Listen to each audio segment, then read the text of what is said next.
Nós temos feito vários eventos lá no FTM, aqui nesse espaço mesmo, né? Já tivemos a oportunidade de trazer eventos para cá. O Jorge é um batalhador pela arte, pela cultura em Uberaba, né? Então, na verdade, faz muita falta a sua coluna lá no jornal, né, Jorge? Um dia, quem sabe, mas você tem preenchido um espaço assim, importante aqui na cidade, né? Sempre proporcionando atrações culturais, artísticas, assim, que marcam mesmo, porque precisa, né? A gente precisa muito dessa dimensão da vida, né? E eu estava até comentando com o Jorge há pouco, também com o Zé Alfredo, que é meu amigo, professor, escritor também, aqui de Uberaba, né? E estava comentando que a gente precisa cada vez mais fazer parcerias, né? Entre a UFTM, a Uniub, porque em alguns pontos somos concorrentes, mas em outros não. Então a gente pode ter uma sinergia aí também. O que importa é desenvolver a cidade, desenvolver a cultura, né? E a UFTM não tem um piano Steinway de cauda, a Uniub tem. Então a gente está sempre de olho nesse piano, né? Com muito respeito, põe luvas antes de chegar perto, a gente sabe que não pode tirar o piano 1 centímetro do lugar, há uma lei aqui que impede, né, Jorge? Estou sabendo. Mas enfim, há coisas que a gente pode fazer, se complementando, né? Complementando as duas instituições, né?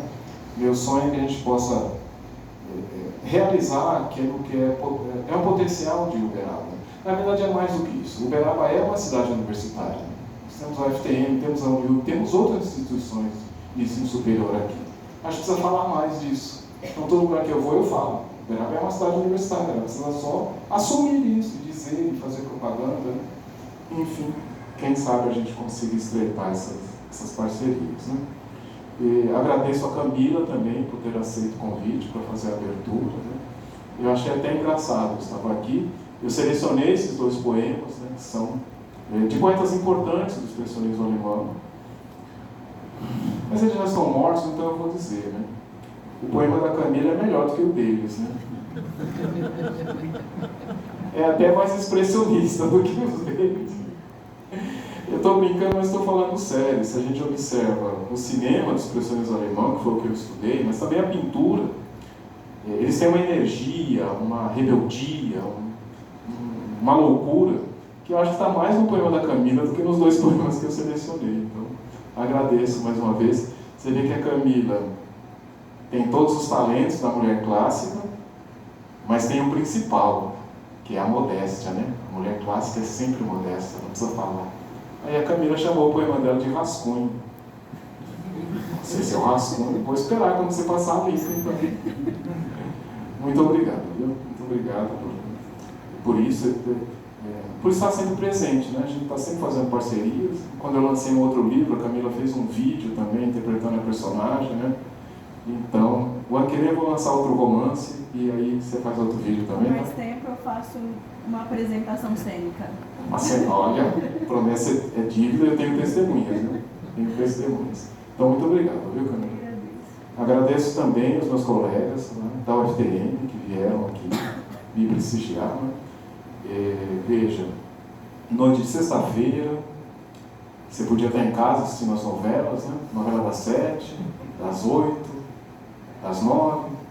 A atração das 8 é uma novela também, né? O Jornal Nacional é uma novela, né, gente? Aquilo ali é uma peça de ficção. Você podia...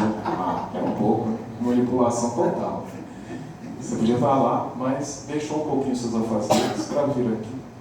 Eu gostaria que vocês entendessem isso como um intervalo cultural. Não é uma coisa longa, é um bate-papo, para a gente se encontrar um pouquinho, falar um pouquinho sobre o livro. E se você quiser adquirir o livro, quiser um autógrafo também, eu teria muito prazer em fazer isso, né?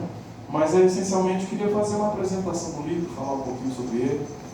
E também eu preparei um filme, montei um filme com cenas dos filmes que eu estudei no livro. Então eu vou projetar isso também daqui a pouquinho. São uns 10 minutos apenas, para a gente poder situar um pouquinho melhor os meus pontos de interesse nesses filmes, né? Deixa eu só pegar uma aguinha aqui. O professor, você sabe, né? Está sempre ali tomando água. Então, esse aqui, deixa eu sair um pouquinho. este aqui é o meu livro, né? Ele se intitula O Espetáculo do Ego, a cena do grito no cinema do expressionismo alemão. Então, eu queria fazer uma breve apresentação do livro, né? Imagino que vocês consigam, pelo menos, vislumbrar a capa, né? Também já fiz muita propaganda aí. A capa é a pintura, né? O Grito, do Edvard Munch, né? Um dos quadros mais famosos, né? Do século XX, né? Na verdade, final do século XIX, né? Ele fez várias versões, algumas de 1893, 94, 95, né? Que uma das marcas do Munch era refazer as obras, ele fazia sempre várias versões, né? Então, essa é a capa do livro por um motivo muito simples. Esse quadro é a origem do meu livro, né? Então, esse livro sai de um estágio de pós-doutorado que eu fiz entre 2018 e 2019 na Unesp de Araraquara, no programa de pós-graduação em estudos literários. Lá existe um grupo de pesquisa em cinema, literatura e dramaturgia, que é dirigido por uma amiga minha, né, um professor que eu conheço há quase 30 anos, e ela me convidou, eu faço parte também desse grupo de pesquisa, né, e a gente conversando, ela me sugeriu que estudasse alguns filmes, né, do expressionismo alemão. Não era a minha especialidade, eu já conhecia os filmes, mas tinha assistido apenas com diletantismo. Só que aí eu mergulhei nesse mundo, né, e me encontrei de certa maneira, né. Então, por que o grito está na capa? Quando eu fui assistir de novo os filmes para ver que tema eu poderia explorar ali, algo de imediato me chamou a atenção: a gritaria. Esses filmes, dos quais vocês vão ver algumas cenas daqui a pouco, tem muitos gritos. E outros filmes da mesma época também, eu notei que tinha muita gritaria. E eu comecei a me questionar por que tanta coisa. E para onde eu fui? Né? Para pensar um pouquinho, na época, são filmes. Eu estudei 4 filmes, né? O Gabinete do Dr. Caligari, que é de 1920, Nosferatu, que é de 1922, Metrópole, de 1927, e M, de 1931. Parei um pouquinho só para você lembrar que é a época de uma crise terrível na Alemanha, depois da derrota na Primeira Grande Guerra, e a época da ascensão do Hitler, do Partido Nazista. E dali a pouco eles vão tomar o poder, né? Em 1933 eles vão tomar o poder. Mas já havia uma atmosfera de opressão, de tirania, de angústia na Alemanha, né? Nesses anos. Primeiro por fatores econômicos, na verdade, primeiro pelo rescaldo da guerra, né? A Alemanha ficou destruída, inclusive economicamente, porque os aliados impuseram multas astronômicas. A Alemanha ficou com uma dívida impagável. E isso é que causa, inicialmente, a grande crise econômica dos anos 20. Né? Mas, então, você tem assim, questões econômicas, políticas, morais, culturais, e é o caldo de cultura que o Hitler explorou, né? Para impor ali a sua visão. Então, o que dá para perceber, gente, é que esses filmes são antes dos nazistas tomarem o poder, mas eles já captaram o estado de espírito que havia na Alemanha, de muito horror, de muita opressão, de muito medo. Então, eu fazendo essa ligação fui percebendo, né, que não era à toa que se gritava tanto naqueles filmes. Então, foi isso que eu fui pesquisar. Por que tem tanto grito e como é que a gente pode entender a gritaria nos filmes dentro de um contexto de crescente tirania nas relações sociais e políticas na Alemanha. Este quadro, evidentemente, é bem anterior a tudo isso. O quadro essa versão que está na capa é de 1893. Então, não tem nada a ver com o nazismo, né? Assim, não tinha como pegar a questão do nazismo como influência. Mas já havia questões na cultura alemã desde finais do século XIX, de indefinição, de não se saber para que lado iria o país, questões econômicas também. E mesmo o imperador Guilherme II, que reinou aí ao longo do finalzinho do século XIX, até durante toda a Primeira Guerra, esse cara era um ditador também. Ele impôs uma censura muito forte em relação a todas as questões culturais. Né? Então já havia uma atmosfera de opressão ali. Não estou comparando com o Hitler, não tem como comparar. Mas no mundo cultural já se sentia muito fortemente um estado de tirania. E o Munch, norueguês, mas circulava nessa cultura também, tinha amigos entre os artistas alemães, e o Munch sentia-se, na sua própria vida, essa ideia da tirania, da opressão. Né? O Munch, se eu começar a falar dele, o que era intervalo vai virar 2 horas, mas enfim. O Munch dizia que quando ele nasceu, 2 anjos sombrios se colocaram ao lado do berço dele. A loucura e a doença. A doença do Munch era a depressão. Só estudar a vida dele, o cara foi a vida inteira deprimido. E o pai dele enlouqueceu. Então ele sentia isso, que dali a pouco ele ia enlouquecer também. Então essa vida de opressão mental é a fagulha que deu origem ao grito. Mas por que esse quadro é tão famoso? Tem tantas outras versões, tantos memes, não é? Já apareceu em filmes, já apareceu em desenhos animados. Tem até aquela série de filmes lá, The Scream, né? Como é que traduz mesmo? Não sei se é o grito mesmo. Pânico, né? Pânico, né? Aquela série, a máscara é esse rosto que está aqui. Né? Por que essa penetração cultural tão grande, tão constante desse quadro? Eu acho que o quadro fala mais do que da experiência do Munch. Né? Esse quadro foi tirado de uma experiência do Munch numa tarde, em que ele passou por uma ponte junto com algumas pessoas, mas era um pôr do sol, assim, sangrento, como a gente vê no quadro, e ele escutou um grito na paisagem, como se a paisagem gritasse. E aí deu um desespero nele. O quadro vem daí. Numa das versões, ele escreveu um poema contando essa história e colocou atrás do quadro. Né? Enfim, então, essa ligação que eu faço, eu achei que esse quadro é sintomático de uma época que se manifesta também nos filmes, em que as pessoas sofrem demais, se desesperam, são perseguidas, e é um sofrimento terrível que a única maneira de exteriorizar é por meio do grito. Então, esse é o mote do meu livro, é entender que a gritaria nesses filmes não é simplesmente um fato do enredo, entendeu? Um acontecimento do enredo. Na verdade, se torna uma técnica dos atores para interpretar a situação da personagem. Há tanto grito que eu comecei a desconfiar, mas peraí, não é aleatório. Isso aí foi desenvolvido uma técnica, um recurso mesmo de interpretação. Né?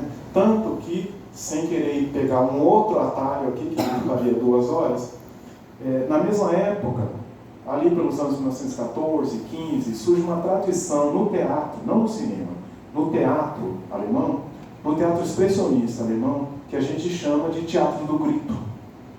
Porque tem muita gritaria. Nas peças tem muita gritaria. É o Schrei Theater, não, o Schrei Drama. É o drama do grito. As pessoas gritam o tempo inteiro, ou há um grito num momento fundamental da trama. Né? Dessa tradição do teatro, que é anterior ao cinema, do expressionismo, é dessa tradição que vem esse recurso do grito que aparece nos filmes, né? Tal qual eu estudei. Bem, eu disse que ia ser breve, então preciso ser. Claro, o professor, quando diz que vai ser breve, está mentindo, a gente já sabe, né? Mas eu vou me esforçar aqui.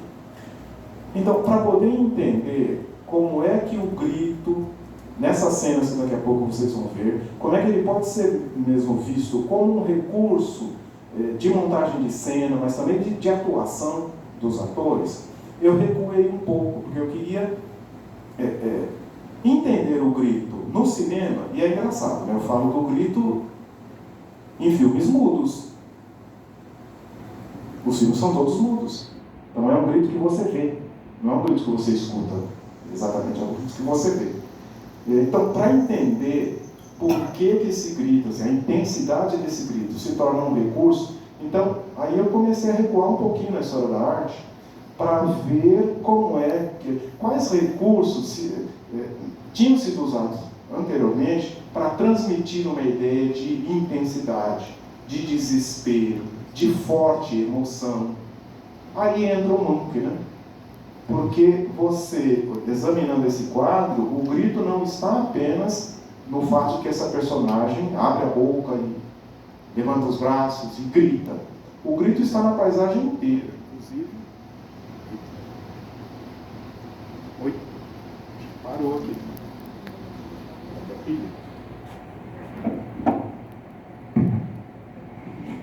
Oi? Deixa eu tentar usar esse aqui, senão vai borrar. Mas enfim, você examinando bem esse quadro, você vê que o céu grita, né? Nessa troca de tons de vermelho, de laranja. Então, há um grito aqui no sentido de que esses detalhes da paisagem exteriorizam as mesmas emoções que a personagem está exteriorizando.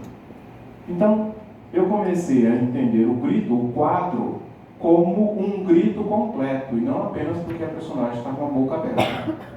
E depois, para tentar entender de onde vem essa expressividade do quadro do Munch, eu recuei ao Van Gogh. Porque o Munch é um discípulo do Van Gogh na exploração das cores, né? Da intensidade das cores fortes. Então, esse livro, que na verdade, esse meu livro, que na verdade fala sobre filmes, leva um tempinho para chegar até os filmes. Porque, para mim, o grito nos filmes tem uma função expressiva. Ele expressa a situação que a personagem está vivendo, a visão de mundo dela, a situação, o contexto social em que a personagem está colocada. Então, o grito nos filmes é um recurso expressivo. Na pintura, o recurso expressivo ou é a cor, ou é a forma. Então, fui tentar entender um pouquinho na história da arte os recursos expressivos que ali apareciam. Recapitulando, né? Primeiro eu falo disso no Munch, mas depois eu percebo, né? O Munch aprendeu a explorar essa expressividade das cores com o Van Gogh. E aí, então, recuo para o Van Gogh, faço um estudo da obra do Van Gogh, como depois faço do Munch. Faço de um quadro também, do final da Idade Média, um quadro da crucificação de Jesus, em que todas essas referências do Munch e do Van Gogh já estão ali.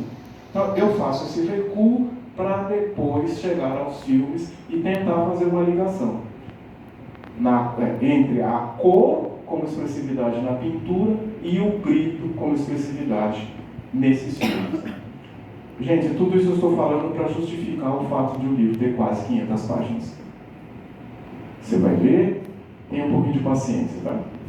Como é que o livro foi escrito? Como é que ele está escrito? Assim? Como não era uma tese de doutorado nem nada,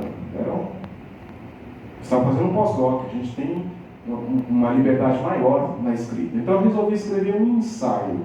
Ele não tem aquela estrutura de tese, né, que é bem engessada. Ele é um ensaio. Então você vai ver que esse livro é uma conversa com você. Eu vou conversando com as pessoas, explicando aquilo que eu estou pensando. Inclusive uso as técnicas lá que o Machado de Assis usou, mas que ele tirou do Stern, que ele tirou do Camilo Castelo Branco, dos escritores anteriores, de chamar o leitor, caro leitor, meu amigo leitor, prezada leitora. Eu faço isso o tempo inteiro, que é para a pessoa perceber que é uma conversa assim, relaxada. Não vou mentir, é um livro erudito, é a minha obrigação, né? Mostrar a erudição também, eu sei. O livro tem 15 páginas de referências, né? Não é de bibliografia, de referências. Obras citadas nesse livro são 15 páginas. Então, é um livro erudito, mas não precisava ser uma coisa snob, uma coisa pesada. É uma conversa, como se a gente tivesse sentado e eu fosse comentando as pinturas, depois comentando uma peça de teatro e 4 filmes. Né? E eu queria falar um pouquinho da estrutura dele e depois mostrar o filme. E aí a gente conversa mais um pouquinho, se você quiser. Mas há uma parte do livro que eu quero ler. É curtinho. É a página de agradecimentos. Porque esse livro, para mim, é a culminância da minha carreira acadêmica. Mas essa carreira acadêmica começou na primeira série, né? A gente começa quando entra na escola. Então, eu vou ler aqui essa página de agradecimentos para registrar as pessoas a quem eu devo a existência desse livro. Então, expresso aqui meus agradecimentos a todos que contribuíram para a realização da pesquisa de que resultou este livro. A Renata Soares Junqueira, supervisora de meu estágio de pós-doutoramento, profissional exemplar e amiga muito querida. A seus discentes e orientandos que me receberam tão carinhosamente na Unesp, na disciplina que ministramos juntos. A Maria Helena Nery Garcês, minha professora na graduação e orientadora no mestrado e no doutorado na USP. Sem sua influência, eu não sei onde estaria. Acho que todos nós temos um professor na vida, né? Que nos ajudou. Essa mulher me ajudou muito, é uma outra mãe que eu tive na vida até hoje. E uma das minhas grandes alegrias foi enviar esse livro para ela, pelo correio, ela mora em São Paulo. E na hora que o livro chegou lá, ela me telefonou. Na hora, assim. O correio chegou, deixou o livro, ela abriu, viu que era meu livro, ela me ligou, assim, muito emocionada, muito contente. Eu, nossa, assim, fiquei muito feliz, muito feliz. Porque ela me chamava de bicho do mato, dizia que era um caipira, mas ela acreditou em mim. Então, arrumou bolsas, viagens, fui para Portugal com a bolsa que ela me arrumou. Assim, foi uma pessoa que me ajudou muito. E também, já que ela não está aqui, posso dizer, ela lembra de mim. A Maria Helena já está bem velhinha, já está bem esquecida, mas ela não esquece de mim, então eu devo muito a ela. De vez em quando ela me manda mensagem no WhatsApp pelo seguinte: algum ex-aluno, algum amigo entrou em contato com ela e ela não lembra quem é. Aí ela me manda a foto e me pergunta: quem que é esse aqui? Aí eu falo: olha, foi seu aluno em tal ano, esteve na sua casa muitas vezes, foi sua grande amiga. Ela está assim. Mas de mim ela não esquece, então para mim isso é muito significativo. Muito significativo. E também agradeço aos meus amigos do Departamento de Estudos Literários da UFTM, né? A Luciana Colucci e o Eduardo Vera são meus parceiros, a gente faz 1000 eventos, então quis registrar aqui. Registrei também meu agradecimento, e renovo esse agradecimento à equipe da editora da UFTM, com a professora Norma, que é a diretora, a Tânia, que é a coordenadora, a Viviane, que fez toda a programação visual do livro. Então a gente tem uma equipe muito boa ali dentro da editora que me ajudou muito, né? Fez esse livro que vocês vão ver que é bem, bem bonito. E por fim, aos autores de tudo. Agradeço ao senhor Leonídio Ramos de Moraes, in memoriam, camponês, operário e pedreiro, meu pai, que nos ensinou a querer mais da vida. Agradeço muito. Meu pai era um pobre elegante. A gente sabia quando a vida ia melhorar em casa, porque meu pai chegava com um chapéu novo. Meu pai tinha mania dos chapéus. E quando alguma coisa melhorava, ele comprava um chapéu novo. Então eu faço essa homenagem a ele, porque a gente não esquece, né, de onde veio. A dona Sebastiana de Souza de Moraes, in memoriam, doméstica, cozinheira, prendas do lar. Quando vocês ouviram essa frase, gente? Prendas do lar. Que minha mãe trabalhou de tudo, em tudo, foi mesmo doméstica, cozinheira, e depois foi prendas do lar. Minha mãe, que me disse assim: quem trabalha com a cabeça, cansa mais. Minha mãe dizia isso quando me via mergulhado nos livros. Não, quem trabalha com a cabeça cansa mais. Enfim, esses são os agradecimentos que eu fiz, que eu faço, né? Porque a gente não escreve sozinho, não vive sozinho. E eu agradeço também ao meu filho, Flávio, que está aqui, ó, sentadinho, que é meu companheiro de vida, a gente está sempre juntos, e é muito bom vê-lo aqui. Vê-lo me vendo, né? É bom, é bom. Então, eu queria fazer uns comentários sobre a organização do livro, e depois eu mostro o filminho para vocês, e depois a gente vai tomar cerveja. Não, eu não bebo cerveja, mas enfim. O livro está dividido em 3 partes, né? Assim, tem uma apresentação, mas depois em 3 partes principais. Uma que se chama Os Antecedentes, que é onde eu estudo os artistas plásticos que criam aquilo que a gente vai chamar de expressionismo com letra minúscula. O expressionismo com maiúscula é esse movimento que existiu na Alemanha ali, mais ou menos entre 1905 e 1933, né, quando o Hitler está ao poder mesmo e tal, né? Então, o expressionismo com letra maiúscula, ele é um movimento datado, né, localizado no tempo. Mas essa característica da expressão, da expressividade em arte, ela sempre existiu. Mas há alguns precursores aí, então, são esses que eu estudo nessa primeira parte, chamada os antecedentes. Então, é o Matthias Grunewald, né, do final da Idade Média, que pintou esse retábulo de Eisenheim, que é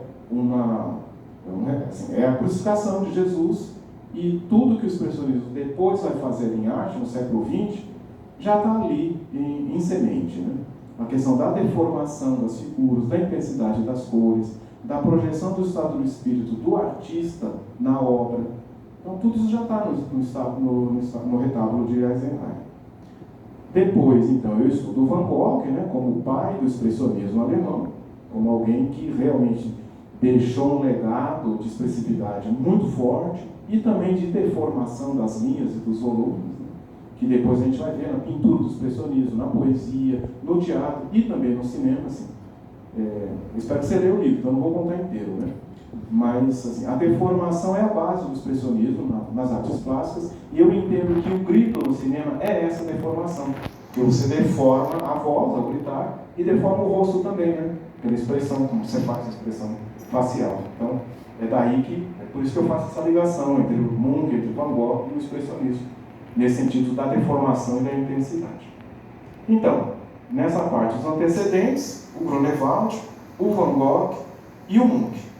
Depois eu passo para falar mesmo do teatro e do cinema. Então isso acontece na segunda parte, que se intitula Os Crimes.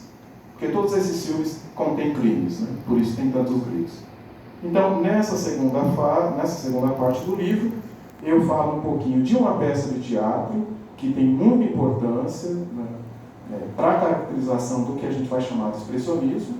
É uma peça chamada O Caixa, da Aurora à Meia-Noite. Conta a história de um caixa de banco que se interessa por uma mulher, uma cliente, que aparece lá, muito bonita, contrasta em tudo com a vida sem graça dele. Então ele tem uma ideia genial, que é roubar o banco, né? Ele rouba o banco e sai para viver a grande vida, sai gastando. Então essa felicidade dele dura da aurora à meia-noite, porque você sabe, né? Para o pobre, esses planos nunca vão dar certo. Foi uma ilusão que ele teve, que durou 12 horas. Né? Então essa peça é muito importante, e eu faço o estudo dela, e a partir daí eu vou para os filmes, né? O Gabinete do Dr. Caligari, Nosferatu, uma Sinfonia de Horror, Metrópolis e M, né? E depois eu passo para a terceira parte, que se chama Post-Mortem, que é a conclusão. Então, é um passeio pelas artes, né? As artes plásticas, o teatro, o cinema, sempre tentando entender por que se grita tanto. E eu vou fazer um breve comentário sobre cada um desses filmes. Né? No Gabinete do Dr. Caligari, o que você tem é um sonâmbulo cujo mestre utiliza para matar pessoas. Então, ele hipnotiza o sonâmbulo sai matando as pessoas. E há um momento em que esse sonâmbulo tenta matar uma moça, e essa moça grita. Então é isso que me interessa. Ela grita muito, ela resiste, e ela... não vou contar o fim do filme. Depois, Nosferatu, uma Sinfonia de Horror, é uma recriação do Drácula.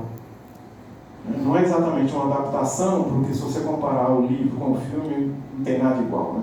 Tirando os dentes do vampiro, é tudo diferente. E o que eu estudo ali, novamente, é essa figura da mulher, que é um tema da cultura alemã também dos anos 20, a nova mulher. Uma mulher diferente, uma mulher mais ativa. Então, em Nosferatu, há o vampiro, né, que sai mordendo os pescoços de todo mundo, ele se apaixona pelo pescoço dessa moça, dessa Ellen, né? E ele tenta conquistá-la e tudo, e haverá um encontro entre eles. Mas o verdadeiro vencedor desse duelo é ela. Ao contrário do livro, a Ellen do filme é uma mulher ativa, inteligente, sensível, tem até dons de telepatia. Então a gente percebe ali marcas da cultura alemã do período. Né? Você pode ver no Vampiro toda essa cena terrível de ascensão do nazismo, de crise econômica, porque ele é um tirano. Você pode ver essas tiranias que vêm surgindo representada na figura do vampiro. E a Ellen é o outro mundo, é o sensível, é o feminino, que é a cultura, é a arte, que de alguma maneira vai resistir a tudo isso. Então é nesse sentido que eu estudo o livro, eu estudo esse filme no livro, focando as cenas de grito da Ellen. Depois eu passo para o filme Metrópolis, de 1927. Basicamente o que você tem em Metrópolis são duas realidades. Metrópolis é uma cidade imensa, de 50 milhões de habitantes. O filme se passa no futuro. Esse futuro já passou, né? Porque é mais ou menos 2020, que seria o futuro do filme. Mas enfim, na superfície dessa cidade vivem os ricos, e tudo é perfeito, tudo é tecnológico, é maravilhoso, tem carros voadores e tal. Mas tudo nessa cidade funciona com base na força de trabalho dos operários. Só que os operários vivem no mundo subterrâneo, nas sombras. E há um momento em que uma moça sobe do mundo subterrâneo para o mundo dos ricos. E quando ela chega lá, ela encontra o filho do dono de Metrópolis. E obviamente você já sabe o que vai acontecer, né? É uma história de amor aí. Ele vai descer para o mundo dela e muita coisa vai acontecer. E uma revolta dos operários também. É um filme espetacular, que merece muito serviço. E por fim, assim, o que eu estudo aí? Os gritos dessa moça, Maria. Há momentos em que ela é perseguida e ela solta uns gritos lancinantes, e aí é o que eu vou estudar. Por fim, M, que é um filme de 1931. Esse tem uma historinha que eu já contei, eu sempre vou contar, né? Esse filme em alemão, se você traduzir ao pé da letra, o título é M, a cidade procura um assassino. Porque é um assassino mesmo, é um pedófilo, ele rapta as crianças e mata as crianças. Né? Ele pega as crianças na porta da escola, e aí ele as mata, e a polícia não consegue dar conta desse problema. E a cidade se movimenta para capturar, a cidade inteira. Então, é um filme terrível, um filme espetacular, mas é terrível. Já estou avisando, tá? Gente, esses filmes estão todos no YouTube, viu? É só você procurar, você encontra, legendados, inclusive. Porque eles não têm som, mas tem cenas em que as personagens falam, então aparecem letreiros, né? Dá para você ver, saber o que elas estão falando. Então, por isso é bom ver as versões legendadas. Então, nesse filme, M, temos esse pedófilo, né, esse serial killer, e a cidade se levanta para tentar capturá-lo. Né? Mas há uma coisa engraçada. O filme originalmente tem esse título, né? M. Esse M é de murder, né? de assassino em alemão. M, a cidade procura por um assassino. No Brasil e em Portugal, traduziram o filme, na verdade, colocaram como título desse filme o seguinte: M, o vampiro de Düsseldorf. É assim que ele é conhecido. Se você for procurar no YouTube, você tem que procurar assim: M, o vampiro de Düsseldorf. Eu sempre falo disso, mas eu nunca chamo um filme assim no livro, porque eu me revolto com essa... Isso é demais, gente, é ridículo. Por quê? Porque o serial killer não é vampiro. Como é que você põe o título de vampiro num filme que não aparecem vampiros? O cara não é vampiro, ele é assassino. Ele usa um canivete para matar as crianças. Esse canivete aparece, então não sei. Na verdade eu sei. Então, o filme é chamado no Brasil e em Portugal de M, o vampiro de Düsseldorf, e o protagonista não é vampiro e o filme não se passa em Düsseldorf. Se passa em Munique. Então você me explique por que se chama M, o vampiro de Düsseldorf. Na verdade eu sei por quê, mas eu continuo revoltado. Na época do filme, o filme é de 1931, naquela época houve uma onda de serial killers na Alemanha. Uma onda mesmo. Vários serial killers estavam em ação. E um deles ele agia na região de Düsseldorf, e ele matava as suas vítimas e bebia o sangue delas. Então, ele ficou conhecido como o vampiro de Düsseldorf. Mas, naquele momento, o Fritz Lang, que foi o diretor do filme, ele entrevistou alguns desses serial killers, pesquisou sobre eles, e esse cara ele entrevistou mesmo. Tem fotos do Fritz Lang com esse vampiro de Düsseldorf. Mas, no filme, Não tem nada da história dele. A história é completamente diferente. Ele não é, a personagem não é vampiro e também o filme se passa em Munique. Há 2 momentos que você percebe isso. O momento em que alguém fala que a cidade tem 4 milhões de habitantes, Düsseldorf não tem 500 mil hoje, muito menos nos anos 30, mas Munique já tinha 4 milhões naquela época. Então, a referência explícita a Munique. Além disso, há outra referência. Há um momento que você vê na sede da polícia um mapa da cidade. Eles estão mostrando onde estão procurando o assassino. E esse mapa é de Munique, está escrito Munique. Então, isso aí está na tradição de um outro filme que foi traduzido lá em Portugal. Era um filme de detetive, de mistério, e em Portugal ele estreou com o nome de O Mordomo Era o Culpado. Então, acho que essa é a influência, né? Psicose também, né? Psicose em Portugal é o filho que matou a mãe. Eu não sei se eu falo no microfone, porque talvez alguém não tenha assistido Psicose, mas enfim, vou falar, né? O Zé está lembrando que em Portugal, Psicose, que é uma obra-prima também do Hitchcock, em Portugal esse filme se chama O Filho que Matou a Mãe. Você não precisa mais assistir, né? Enfim. Então, essa é brincadeira, isso é sério. No livro eu nunca falo esse título, só chamo de N. Gente, então, agora, assim, essa é a estrutura do livro, né? Espero que você leia, que goste. E eu queria mostrar, para fechar, algumas cenas dos filmes. Eu montei um filmete com eles. E aí os rapazes vão me ajudar aqui, né, para projetar. Tá bom? Obrigado. É isso.